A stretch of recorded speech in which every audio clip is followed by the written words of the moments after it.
नमस्कार दोस्तों, पिछले कुछ हफ्ते से हम चाइना की इकोनॉमी के बारे में डिस्कस कर रहे हैं और हमने अपने लास्ट वीडियो में डिस्कस किया था उसके प्रॉपर्टी क्राइसिस को, क्या होगा उसका इम्पैक्ट दुनिया के ऊपर। पर मैं जितनी भी रिसर्च कर रहा हूं, मुझे इस नई बातें सामने आ रही हैं और मुझे अचंभा इस बात का है कि अभी तक कोई भी चैनल इस बारे में कोई चर्चा कर ही नहीं रहा। अब उसका इम्पैक्ट आना शुरू हो गया है पूरी दुनिया पे। जैसे यूरोप के हाई गैस प्राइसेस पूरे कॉन्टिनेंट को अब एक लॉकडाउन की हालात में ले जाने की तरफ बढ़ रहे हैं। यूके की इन्फ्लेशन 10% क्रॉस कर चुकी है, जबकि कमोडिटी प्राइसेस डाउनवर्ड ट्रेंड में ऑलरेडी आ चुके हैं और अंकल पावेल तो ऑलरेडी बोल चुके हैं कि मार्केट को थोड़ा और दर्द बर्दाश्त करना पड़ेगा इन्फ्लेशन को कंट्रोल करने के लिए। और रे डालियो जो मेरे एक मेंटोर हैं और उनसे मैंने बहुत कुछ सीखा है, उन्होंने भी अभी रिसेंटली बोला है कि आगे आने वाला समय बहुत अलग होने वाला है, जिस जैसा हमने एक्सपीरियंस किया है अपने लाइफ टाइम में। इस वीडियो में हम समझेंगे अभी तक के हालात को और आखिर में हम समझेंगे कि इसका इम्पैक्ट वर्ल्ड पे क्या आएगा और इंडिया पे कितना आएगा। पर पहले दोस्तों, अगर आप समझते हैं कि ऐसे वीडियो बनाने में कितनी मेहनत लगती है और हमारी टीम कितना एफर्ट लगाती है आपके तक इंफॉर्मेशन लाने की, तो इस वीडियो को लाइक जरूर करें, जिससे YouTube एल्गोरिथम इस वीडियो को ज्यादा से ज्यादा लोगों तक ले जा सकें। और सब्सक्राइब नहीं किया है तो सब्सक्राइब कर लीजिए, क्योंकि लगता तो इसमें एक ही सेकंड है, लेकिन आपको उससे इंफॉर्मेशन मिलती है जो आपको और कहीं नहीं मिलती, या मिलती तब है जब थोड़ी देर हो चुकी होती है। पहले स्टार्ट करते हैं ग्लोबलाइजेशन से। हमने इस मैटर पे पहले भी कुछ वीडियो में डिस्कस किया था, लेकिन आज के इस टॉपिक से रिलेटेड इस मैटर को समझना बहुत जरूरी है। जैसे हर देश की अपनी इकोनॉमी, करेंसी और गुड्स एंड सर्विसेज की सप्लाई चेन होती है। जैसे जैसे वो सप्लाई चेन बढ़ती है, हर देश चाहता है वो सर्विसेज को और देशों को सप्लाई करना, जिससे उसकी इकोनॉमी में ज्यादा से ज्यादा प्रॉफिट और रेवेन्यूज आए। उससे कुछ देशों को एडवांटेज ये मिलती है कि वो सस्ते लेबर कॉस्ट वाले देशों में अपनी मैन्युफैक्चरिंग करते हैं, वहां से सस्ते रॉ मटेरियल खरीदते हैं, जिससे उनके देश में उनके प्रोडक्ट की सेल्स और प्रॉफिट मार्जिन बढ़ते हैं। जैसे कह लो एप्पल को, एप्पल है तो यूएस की कंपनी, लेकिन उसकी 67% सेल्स तो है यूएस के बाहर और 100% मैन्युफैक्चरिंग जो है वो है यूएस के बाहर। और अगर हम टेस्ला को देखें तो टेस्ला की 25% सेल्स तो है सिर्फ चाइना के अंदर। उससे होता क्या है, जब किसी देश की कंट्री में थोड़ा सा भी डिस्टरबेंस या क्राइसिस आता है तो उसका इम्पैक्ट आता है हर उस कंट्री पे जो उसके साथ रिलेटेड है। और अगर वो कंट्री चाइना जैसी बड़ी कंट्री है तो उसका पूरी दुनिया पे इम्पैक्ट आता है। दोस्तों, ऐसा नहीं है कि हम इस सिचुएशन को एक कंट्री या एक हालात पे ब्लेम डाल सकते हैं। ये सारे फैक्टर्स हैं जो इकट्ठे होके इस सिचुएशन को क्रिएट कर रहे हैं। और समझना ये है कि अब हो क्या रहा है और वो कैसे इंपैक्ट करेगा आपको, मुझको और हमारे देश को। शुरू करते हैं रशिया यूक्रेन से।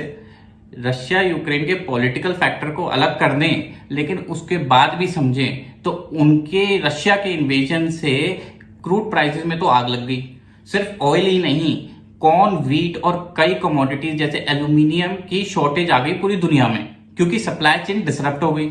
और क्या ये बात आपको पता है कि यूएस की 90% सेमीकंडक्टर नियॉन की सप्लाई आती है यूक्रेन से, मतलब कंप्यूटर चिप्स।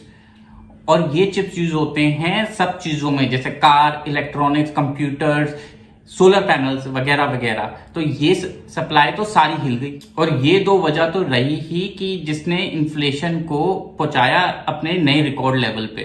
जैसा हमने अपने वीडियो में डिस्कस किया था, क्या रिसेशन हिला सकता है इंडिया की ग्रोथ को, ये डेवलप कंट्रीज ट्रांसफर करती हैं अपनी इन्फ्लेशन दूसरी कंट्रीज में, तो उसका इम्पैक्ट इंडिया पे भी अब दिखने तो लगा ही है। और इन्फ्लेशन का नतीजा क्या हुआ, हाई इंटरेस्ट रेट। वो हम आपके साथ वीक बाय वीक हर वीडियो में डिस्कस कर ही रहे हैं। तो अंकल पावेल ने क्या किया, उन्होंने back to back 75 basis point से रेट बढ़ाए पिछले 2 क्वार्टर मीटिंग में। उस वजह से यूएस डॉलर तो अप्रिशिएट हो ही रहा है।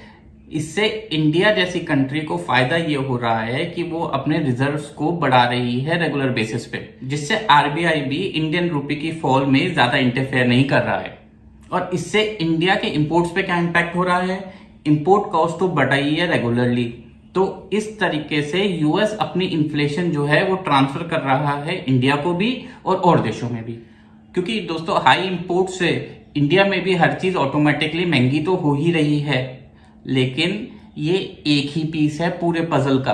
तो अभी तो पूरा पजल सेट होना बाकी है। अगर अब हम चाइना पे वापस आए तो चाइना जो है वो दुनिया का 20% से ज्यादा सामान मैन्युफैक्चर करती है जो हम रोजाना अपनी लाइफ में इस्तेमाल करते हैं, और ये हमने आपके साथ डिस्कस किया था पिछले वीडियो में भी। और जब अब मैंने इसके ऊपर और डिटेल रिसर्च की है तो पता चला है चाइना के 3 फैक्टर हैं जो इस समय इंपैक्ट कर रहे हैं पूरी दुनिया के स्लोडाउन को।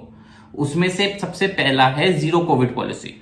इसका मतलब लिटरली ये है कि चाइना में कोविड के फैलने के लिए जीरो टॉलरेंस लगाई जाए होगी, और इसके लिए स्ट्रिक्ट रेगुलेशंस फॉलो किए जाएंगे चाहे उसमें कितना भी लॉस हो जाए।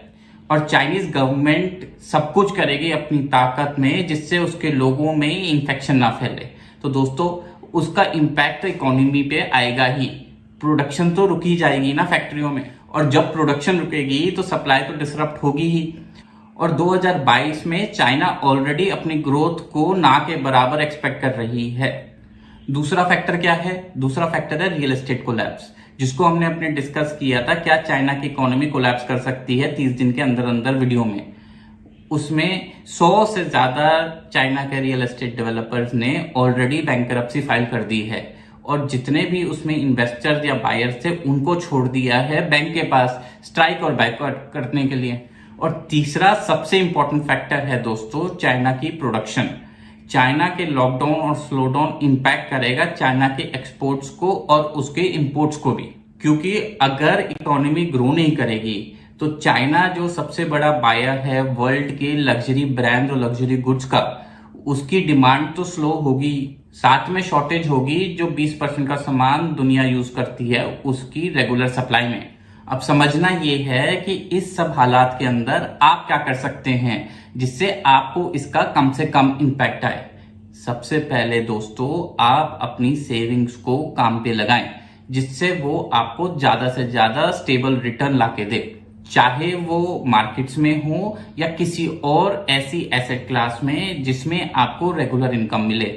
ये हमने डिस्कस किया है अपनी वीडियो में कैसे बनाएगा निफ्टी आपको करोड़पति में, और 5 passive best passive income sources India के अंदर। क्योंकि दोस्तों चाइना की स्लो ग्रोथ वो बनेगी इंडिया की ग्रोथ बूस्टर, और अगर चाइना के हालात नहीं सुधरे तो इससे सारा फोकस आ जाएगा इंडियन इकोनॉमी पे।